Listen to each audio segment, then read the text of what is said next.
Hello friends, welcome to TNPS cookies. நான் உங்கள் பாலா பேசுகிறேன். இந்த வீடியோவில் நமக்கு நாமே செமையாக ஒரு ஸ்டடி பிளான் மேக் பண்ணுறது எப்படின்ட்டு நம்ம இந்த வீடியோவில் வந்து டீட்டெயில்டாக வந்து பார்ப்போம். ஃபஸ்ட்டு பாயிண்ட் வந்து என்னென்னு பார்த்தீங்கன்னா டைம். இந்த டைம் வந்து எல்லாருக்கும் வந்து ஒரே மாதிரி வந்து கிடைச்சிடாது. இப்போ 24 மணி நேரம் டைம் இருக்குன்னா எல்லாருக்கும் வந்து ஒரே மாதிரி வந்து கிடைக்க போகிறது கிடையாது. பார்ட் டைம் ஸ்டூடெண்ட்டு இருக்காங்கன்னு நினச்சிக்கோங்க. அவங்களுக்கு வந்து 3 to 4 ஹவர்ஸ் வந்து மினிமம் வந்து கிடைக்கும். ஒரு சிலருக்கு வந்து ஆஃபீஸில் போய் எனக்கு அவ்வளோ ஒர்க் கிடையாது, எனக்கு அங்கேயும் வந்து ஒரு 2 ஹவர்ஸ் வந்து கிடைக்கும் அப்படின்ட்டு சொல்லுவாங்க. ஸோ பார்ட் டைம் ஸ்டூடெண்ட்டுக்கு எவ்வளோ டைம் கிடைக்கும் அப்படின்ட்டு அவங்க வந்து அந்த டைமை செலக்ட் பண்ணி வச்சுக்கணும். அண்ட் ஹவுஸ் ஒய்ஃபை பொறுத்த வரைக்கும் கூட்டு குடும்பத்தில் இருக்காங்க அப்படின்னா வந்து அவங்களுக்கு ஒரு குறிப்பிட்ட நேரம் வந்து கிடைக்கும். இல்லை நான் தனி குடும்பத்தில் தான் வந்து இருக்கேன் அப்படின்னா வந்து அவங்களுக்கு கூட்டு குடும்பத்தில் இருக்கிறவங்கள விட கூட கொஞ்சம் நேரம் வந்து கிடைக்கும். ஏன்னா கை குழந்தை இருக்குது அப்படின்னா வந்து டைம் ரொம்ப கம்மியாக தான் கிடைக்கும். ஓகேவா? ஸோ உங்களுக்கு வந்து எவ்வளோ நேரம் கிடைக்கும் அப்படின்ட்டு நீங்கள் வந்து ஃபஸ்ட்டு டிசைட் வந்து பண்ணுங்கள். பார்ட் டைம் ஸ்டூடெண்ட்னால் உங்களுக்கு எவ்வளோ டைம் வந்து கிடைக்குது அப்படின்ட்டு டிசைட் பண்ணுங்கள். ஹவுஸ் ஒய்ஃபாக உங்களுக்கு எவ்வளோ நேரம் டைம் கிடைக்கி, ஒரு 4 to 5 ஹவர்ஸ் கிடைக்க அப்படின்ட்டு உங்களுடைய டைமை வந்து ஃபஸ்ட்டு டிசைடிங் வந்து பண்ணுங்கள். ரெகுலர் ஸ்டூடெண்ட்டை பொறுத்த வரைக்கும் நீங்கள் வந்து மேக்ஸிமம் வந்து எவ்வளோ டைம் வந்து புஷ் பண்ணி எடுக்க முடியுமோ அவ்வளோ டைம் வந்து எடுங்க. ஏன்னா ரெகுலராக படிக்கிறவங்களுக்கு படிக்கிறது மட்டும்தான் வந்து ஒர்க்காக வந்து இருக்க போகுது. அதில் அவங்க ஒரு 8 ஹவர்ஸ் தூங்கிட்டு ஒரு 4 ஹவர்ஸ் வந்து குளிக்கிறது, சாப்பிட்றது, ரெஸ்ட் எடுக்கிறதுன்ட்டு ஒரு 4 to 4 ஹவர்ஸ் எடுத்துகிட்ட கூட மீதி 12 ஹவர்ஸ் டைம் வந்து ரெகுலர் ஸ்டூடெண்ட்டுக்கு இருக்குது. இந்த 12 ஹவர்ஸில் ஒரு 6 to 8 ஹவர்ஸ் வந்து படித்தாலே ரெகுலர் ஸ்டூடெண்ட்ஸ்க்கு வந்து போதுமானது. ஓகேவா? ஸோ இதுதான் ஃபஸ்ட்டு வந்து நமக்கு தேவையான டைமை வந்து நம்ம செலக்ட் பண்ணணும். ஓகே, நமக்கு வந்து இந்த ஒர்க் இருக்குது, டெய்லியும் வந்து இவ்வளோ டைம் கிடைக்கும் அப்படின்ட்டு நீங்கள் வந்து உங்கள் டைம் வந்து டிசைடிங் வந்து பண்ணி வச்சுக்கணும்.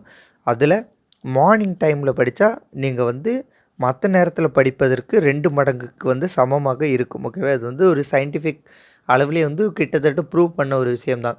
ஏர்லி மார்னிங் 5 to 7 அல்லது 4 to 7 இந்த டைமிங்கில் படிக்கிறது வந்து ரொம்ப சூப்பரான ஒரு டைம். ஆக்சிஜன் லெவல் வந்து நல்லா இருக்கும். அதனால் இந்த டைம் வந்து யாராக இருந்தாலும் கொஞ்சம் தேர்ந்தெடுக்க முயற்சி பண்ணுங்கள். நைட்டில் படித்தாலும் ஓகே தான், நைட்டு படிக்கக்கூடாதுன்னு கிடையாது. ஆனால் இந்த மார்னிங் டைமை முடிந்த அளவிற்கு செலக்ட் பண்ண ட்ரை பண்ணுங்கள். ஓகேவா? ஃபஸ்ட்டு இதுதான். ஓகே, நமக்கான டைம் வந்து எவ்வளவு அப்படின்ட்டு நம்ம வந்து செலக்ட் பண்ணிட்டோம். செகண்ட், ஃபஸ்ட்டு எடுத்தோன்னே ஃபேவரட் டாபிக்ஸ்லேருந்து ஆரம்பிங்க. ஓகே, உங்களுக்கு பிடிச்ச ஃபேவரட் டாபிக்ஸ் என்ன அப்படின்ட்டு நீங்கள் ஆரம்பிங்க. இப்போ உதாரணத்திற்கு இப்போ உங்களுக்கு சயின்ஸ் தான் ரொம்ப பிடிக்கும் அப்படின்னா வந்து டிஎன்பிஎஸ்சி எக்ஸாமுக்கு படிக்கிறவங்க இந்த சயின்ஸ் எடுத்து ஃபஸ்ட்டு படிக்க வேண்டாம். ஓகேவா? சயின்ஸில் வந்து ஒரு 100 லெசன்ஸ் கிட்ட மொத்தம் இருக்கும். அந்த 100 லெசன்ஸ் நீங்கள் படிச்சிங்கன்னா ஒரு 12 to 13 கொஸ்டின் வந்து கரெக்டாக வந்து போடலாம். அவங்க 15 கொஸ்டின் கேட்பாங்க, நீங்கள் 12 to 13 வந்து போடலாம். இந்த 100 லெசன் நீங்கள் படிக்கவே இல்லை. ஓகேவா? அப்படி இருந்தால் கூட நீங்கள் 7 to 8 கொஸ்டின்ஸ் வந்து போடலாம். ஓகேவா? ஸோ 100 லெசன்ஸ் படித்தாலும் ஒரு 4 to 5 கொஸ்டின்ஸ் தான் வந்து டிஃப்ரெண்ட் ஆகுமே தவிர மற்றபடி ஒரு பெரிய ரேஞ்ச் வந்து இருக்காது. அதனால் உங்களோட ஃபேவரட் டாப்பிக்கில் வந்து சயின்ஸ் இருந்தால் சயின்ஸ் வந்து எடுக்காதீங்க. உங்களோட ஃபேவரட் டாபிக்ஸில் வந்து சோசியல் சயின்ஸை எடுங்க. ஓகேவா? ஸோ சோசியல் சயின்ஸ்லேயே வந்து நிறைய இருக்குது. ஓகேவா? சோசியல் சயின்ஸ் தான் மொத்தமே. சோசியல் சயின்ஸில் ஹிஸ்ட்ரி, இந்தியன் நேஷ்னல் மூமெண்ட், அடுத்தது பாலிட்டி, எக்கனாமிக்ஸ், அடுத்தது ஜாக்ரஃபி. ஓகேவா? இதில் history, international movement, polity, economics, geography இதை படித்தாலே வந்து உங்களுக்கு யூனிட் 8, யூனிட் 9 வந்து கவர் ஆகிவிடும். அப்போது உங்களுக்கு இந்த இதில் வந்து எந்த சப்ஜெக்ட் வந்து ஃபஸ்ட்டு ரொம்ப இன்ட்ரெஸ்டிங்காக பிடிக்கும் அப்படின்ட்டு நீங்கள் வந்து ஃபஸ்ட்டு பாருங்கள். ஓகே, ஃபஸ்ட்டு எடுத்தோடனே உங்களுக்கு பிடிக்காத ஒரு டாப்பிக்கை தூக்கி வச்சு படிச்சிங்கன்னா உங்களுக்கு அந்த ஜேர்னி ஃபுல்லாகவே வந்து எரிச்சலாயிரும். ஃபஸ்ட்டு ஒரு 10 நாள்லேயே வந்து என்னப்பா இவ்வளோ கஷ்டமாக இருக்குன்ட்டு போயிருவீங்க. ஸோ உங்களுக்கு பிடிச்ச டாப்பிக் வந்து எடுக்கும்போது ஓகே நல்லா தானே இருக்குது, நம்மளால் படிக்க முடியும் அப்படின்ட்டு உங்களோட ஆர்வம் வந்து கூடும். அதை பொறுத்து வந்து நீங்கள் வந்து உங்களோட இன்ட்ரெஸ்டிங்கை வந்து கூட்டி மூவ் வந்து பண்ணலாம். ஓகேவா? இல்லை எனக்கு வந்து ஒன்றும் தெரியாது, நான் இப்போ தான் ஃபஸ்ட்டு டிஎன்பிஎஸ்சிக்கு படிக்க போகிறேன் அப்படின்னா எனக்கு ஒரு ஆர்டர் சொல்லுங்கள் அப்படின்னு நான் என்ன ஆர்டர் வந்து சொல்லுவேன்னு பார்த்தீங்கன்னா, ஃபஸ்ட்டு இந்தியன் நேஷ்னல் மூமெண்ட் வந்து படிங்க. செகண்ட் வந்து பாலிட்டி படிங்க. ஓகே, உங்களுக்கான ஆர்டரை நீங்கள் சூஸ் பண்ணிடுங்க. உங்களுக்கு சூஸ் பண்ண தெரியலன்னா இந்த ஆர்டரில் படிங்க. Indian national moment, polity, history, அடுத்து எக்கனாமிக்ஸ், அடுத்தது ஜாக்ரஃபி. ஓகே, இதிலேயே வந்து உங்களுக்கு யூனிட் 8, யூனிட் 9 வந்துடும். வராத டாப்பிக்கை நீங்கள் தனியாக செப்பரேட்டாக வந்து படிச்சுக்கோங்க. அதே மாதிரி இந்த டாபிக்ஸ் எல்லா கூடயுமே வந்து நீங்கள் இப்போ உதாரணத்திற்கு ஹிஸ்ட்ரி எடுத்திருக்கீங்க. ஓகே, இப்போ ஹிஸ்ட்ரி எடுத்திருக்கீங்கன்னா ஹிஸ்ட்ரி படிக்கும்போதே மேக்ஸ் டாப்பிக்கும் வந்து படிங்க. ஓகேவா, ஹிஸ்ட்ரி படிக்கும்போதே மேக்ஸ் டாப்பிக்கும் அப்படியே வந்து படிங்க. மேக்ஸுங்கிறது நீங்கள் டெய்லியும் படிக்கக்கூடிய ஒரு ஹேபிட்டை வந்து வச்சுக்கோங்க. ஓகேவா, ஸோ ஃபேவரட் டாபிக்ஸ் வந்து உங்களுக்கு எதுன்னு எழுதி அந்த ஆர்டர் வைஸில் வந்து படிங்க. ஒரு ஃபேவரட் டாபிக் எடுத்துக்கோங்க.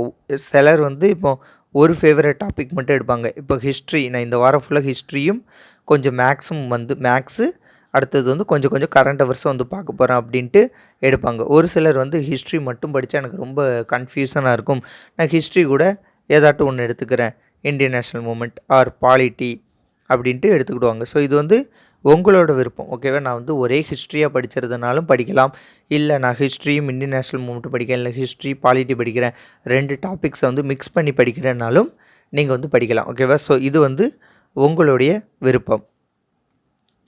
ஸோ உங்களோட டைம் வந்து எவ்வளோன்ட்டு செலக்ட் பண்ணிடுங்க. அடுத்து உங்களோட ஃபேவரட் டாபிக்ஸ்லேருந்து ஸ்டார்ட் பண்ணுங்கள். அப்போ தான் வந்து உங்களுக்கு படிக்கக்கூடியதுக்கு வந்து ரொம்ப என்ஜாய்மெண்ட்டாக இருக்கும். தேர்ட் வந்து ஸ்மால் டார்கெட். ஓகே, இப்போ ஃபஸ்ட்டு எடுத்த உடனே 180 நாள் ஸ்டடி பிளான் அப்படின்ட்டு போடுறதே கஷ்டம். ஓகேவா, இப்போ 180 நாள் ஸ்டடி பிளானுங்கிறது எனக்கு டிஎன்பிஎஸ்சி பற்றி ஓரளவுக்கு தெரியும். அதனால் என்னால் ஒரு 180 நாளுக்கு வந்து ஸ்டடி பிளான் போட முடியும். அந்த 180 நாள் ஸ்டடி பிளான் போடுவதற்கே வந்து எனக்கு ஒரு 4 to 5 days வந்து டைம் வந்து எடுக்கும். ஓகேவா, ஆனால் இந்த 180 நாட்கள் ஸ்டடி பிளான் போடலாம். ஆனால் இந்த 180 நாட்கள் ஸ்டடி பிளானை 180 நாட்களில் முடிப்பது வந்து யாருன்னு பார்த்தீங்கன்னா 99.9% ஆஃப் பீப்புள் வந்து முடிக்க முடியாது. ஓகேவா, முடிக்கிறது வந்து யாருன்னு பார்த்தீங்கன்னா 0.1% பீப்புள் தான் வந்து முடிப்பாங்க. உதாரணம், ஏன்னா நான் வந்து இது வரைக்கும் ஒரு 10-20 ஸ்டடி பிளான் போட்டிருப்பேன். அந்த ஸ்டடி பிளான் ஃபுல்லாக கம்ப்ளீட் பண்ணியிருந்தா இப்போதுக்கு வந்து எனக்கு தெரிஞ்சு இந்த குரூப் 2 ஏலலாம் வந்து அவங்க 2 times வந்து ரிவிஷன் வந்து பண்ணியிருக்கலாம். ஸோ வந்து பேப்பரில் வந்து சொல்லிடலாம் 180 days ஸ்டடி பிளான் இப்படி பண்ணிடலாம் அப்படிங்கலாம். ஆனால் ரியாலிட்டி வந்து கொஞ்சம் கஷ்டமாக இருக்கும். ஸோ நம்ம ஸ்டடி பிளான் போடுறதும் கஷ்டம், அண்டு அதை வந்து கரெக்டாக யூட்டிலைஸ் பண்ணுறதும் ஒரு கஷ்டமான ஒரு விஷயம். அதனால் வந்து ஸ்மால் டார்கெட்டை வந்து ஸ்டடி பிளான் வந்து வைங்க. ஒரு 7 நாள், ஓகேவா, ஒரு 7 நாள் டார்கெட் வைங்க. அந்த 7 நாள் முடியும் போது நம்ம 100% நம்ம பேப்பரில் எழுதுனதை முடிச்சிட்டோமா அப்படின்ட்டு பாருங்கள். அப்படி முடிக்கலைன்னா ஏன் முடிக்கலை, என்ன மிஸ்டேக்ஸ், சரி என்ன மிஸ்டேக் இல்லை, எதனால், என்ன ரீசன், ஓகேவா, பேப்பரில் எழுதுனது ஏன் முடிக்க முடியல, என்ன ரீசன்னால் முடிக்க முடியல, அந்த ரீசனுக்கான சொல்யூஷன் வந்து என்ன அப்படின்ட்டு எழுதுங்க. ஸோ நெக்ஸ்ட்டு 7 days, ஓகேவா, ஃபஸ்ட் வீக் முடிச்சு நெக்ஸ்ட்டு 7 days போடும்போது அதில் வந்து 100% வந்து முடிக்க முடியுதான்னு பாருங்கள். இப்போ நீங்கள் 100%ல் எவ்வளோ பர்சன்டேஜ் முடிச்சிருக்கீங்க அப்படின்ட்டு பாருங்கள்.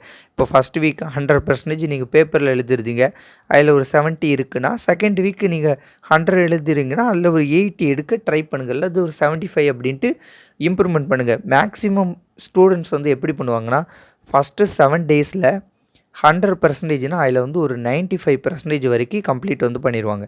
செகண்ட்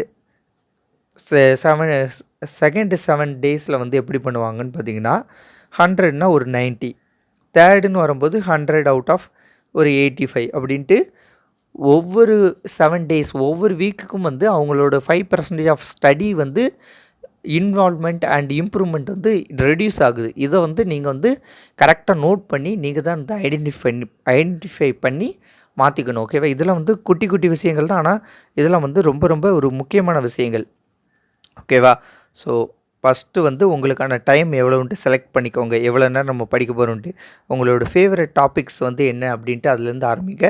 அதுக்கப்புறம் வந்து ஸ்மால் டார்கெட்டாக வைங்க, 7 டேஸாக வைங்க. அதில் எவ்வளோ கம்ப்ளீட் பண்ண முடியுது, எவ்வளோ கம்ப்ளீட் பண்ண முடியல, ஏன் கம்ப்ளீட் பண்ண முடியலன்ட்டு அந்த ரீசன் எடுங்க. அந்த ரீசன் எடுத்து அதற்கான ரெமெடிஸை வந்து இன்வால்வ்மெண்ட் பண்ணுங்கள். ஓகேவா, இதெல்லாம் வந்து ரொம்ப முக்கியமானது. நீங்கள் வந்து இப்போவும் வந்து இந்த வேர் டு ஸ்டடி எனக்கு கண்டுபிடிக்க தெரிலன்ட்டுலாம் வந்து இருக்காதீங்க. ஓகேவா, வேர் டு ஸ்டடிலாம் வந்து யூடியூப்பில் வந்து ஒரு 100 வீடியோ வந்து போட்டிருப்பாங்க. ஓகேவா, நான் போட்டிருக்கேன், எல்லா அகாடமியும் வந்து வேர் டு ஸ்டடி வந்து போட்டு முடிச்சிட்டாங்க. ஸோ உங்களுக்கு வேர் டு ஸ்டடியில் ஒரு பெரிய குழப்பம் அப்படிலாம் வந்து நீங்கள் இருக்கவே கூடாது. வேர் டு ஸ்டடிலாம் வந்து பக்காவாக வந்து இருக்கணும். அண்டு ஸ்டடி மெட்டீரியலை வந்து மேக்ஸிமம் வந்து கையில் வந்து வச்சுக்கோங்க. ஓகேவா, ஸ்டடி மெட்டீரியலை வந்து கையில் வந்து வச்சுக்கோங்க.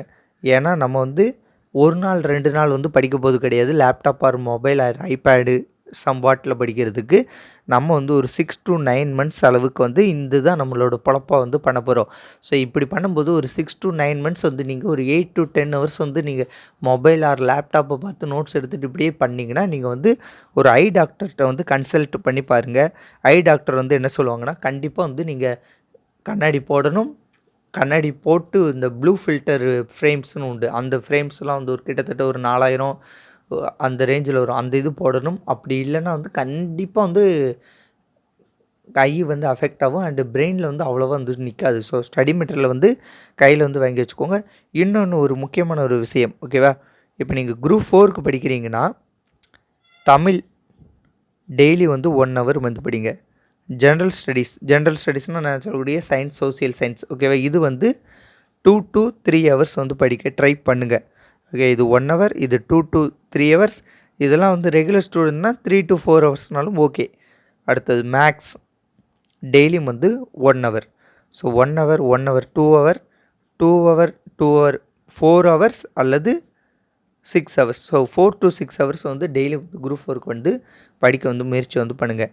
இப்போ நீங்கள் குரூப் 2 அண்ட் 2A இந்த கம்பைன்ட் எக்ஸாமுக்கு படிக்கிறீங்கன்னா இங்கே ஜென்ரல் ஸ்டடீஸ் மட்டும்தான். ஸோ ஜென்ரல் ஸ்டடீஸ் மட்டும் 2 to 3 hours அல்லது 3 to 4 hours வந்து படிக்க ட்ரை பண்ணுங்கள். அண்டு மேக்ஸ் வந்து டெய்லி 1 hour படிங்க, ஓகேவா? மேக்ஸ் வந்து நீங்கள் டெய்லி 1 hour படிக்கும்போது கிட்டத்தட்ட கொஞ்ச நாட்களில் படித்தாலே வந்து போதுமானது. நீங்கள் மேக்ஸில் வந்து ஒரு 25 out of 23 அந்த ரேஞ்சுக்கு வந்து எடுத்துடலாம், ஓகேவா?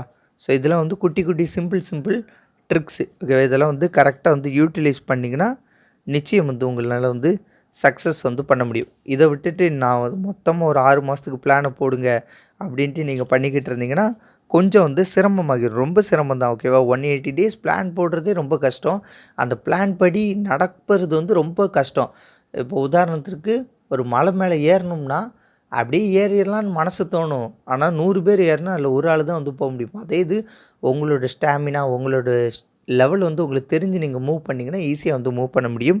அண்டு இதில் முக்கியமான ஒரு பார்ட் வந்து என்னென்னா, நீங்கள் 3 weeks படிக்கிறீங்கன்னா அதுக்கப்புறம் வந்து ஒரு 3 days ஆட்டும் வந்து அதை ரிவிஷன் வந்து பண்ணுங்கள், ஓகேவா? 3 weeks படிக்கிறத 3 days வந்து கம்ப்ளீட்டாக வந்து ரிவிஷன் வந்து பண்ணுங்கள். நம்ம வந்து படிச்சுக்கிட்டே இருக்கிறதுனால ஒரு பிரயோஜனம் வந்து கிடையாது. எவ்வளோ வந்து ரிவிஷன் பண்ணுறோமோ அதுக்கு வந்து ரொம்ப யூட்டிலைஸாக இருக்கும். அண்டு ஃபஸ்ட்டு 3 month வந்து படிங்க. அதுக்கப்புறம் வந்து இந்த டெஸ்ட்டு சீரியஸ் பற்றிலாம் வந்து நீங்கள் திங்க் பண்ணுங்கள், ஓகேவா? உதாரணத்திற்கு நீங்கள் டெஸ்ட்டு சீரியஸ் ஜாயின் பண்ணிட்டீங்கன்னா டெஸ்ட்டு சீரியஸ் ஜெட்டு வேகத்தில் போகும், ஓகேவா? ஸோ அந்த ஜெட்டு வேகத்தில் வந்து நீங்கள் ஃபஸ்ட்டு டிஎன்பிசிக்கு படிக்கிறது போதெல்லாம் வந்து அது கூட வந்து நீங்கள் அடாப்டே வந்து பண்ண முடியாது, ஓகேவா? அடாப்டே வந்து பண்ண முடியாது. அது ஜெட்டு வேகத்தில் போயிட்டுருக்கும், நீங்கள் ஆம வேகத்தில் போயிட்டுருப்பீங்க, 2 பேருக்கும் மேட்ச் ஆகாது. அதே ஒரு 3 months படித்து நீங்கள் ஓரளவுக்கு வந்து அந்த டியூன் ஆகிட்டிங்கன்னா அதுக்கப்புறம் வந்து போடக்கூடிய டெஸ்ட்டு சீரீஸில் ஜாயின் பண்ணிங்கன்னா ரொம்ப யூட்டிலைஸாக வந்து இருக்கும். இல்லைன்னா டெஸ்ட் சீரீஸில் ஜாயின் பண்ணிட்டு நிறைய பேர் வந்து இப்படி உண்டு, ஓகேவா? டெஸ்ட் சீரீஸில் வந்து ஜாயின் பண்ணிடுவாங்க. ஜாயின் பண்ணிட்டு அவங்களுக்கு ஏற்றாப்புல வந்து படிச்சுக்கிட்டு இருப்பாங்க. அந்த கொஸ்டின் பேப்பர்லாம் வச்சு அவங்களுக்கு ஏற்றாப்புல ஓகே இதை படிக்க நமக்கு இவ்வளோ நாள் ஆகும் அப்படின்ட்டு படிப்பாங்க, ஓகேவா? இல்லைன்னா அந்த மாதிரி கூட நீங்கள் வந்து மூவ் வந்து பண்ணலாம். எல்லாமே வந்து உங்கள் கையில் தான் இருக்குது. நான் ஓரளவுக்கு வந்து நிறைய ஐடியாஸ் வந்து கொடுத்துட்டேன்னு நினைக்கிறேன். இந்த ஐடியாஸ் எல்லாம் வச்சு ப்ராப்பராக வந்து அடுத்தடுத்த பிளான் வந்து பண்ணுங்கள். தேங்க்யூ. வேறு ஒரு வீடியோன்னு சந்திப்போம். பை.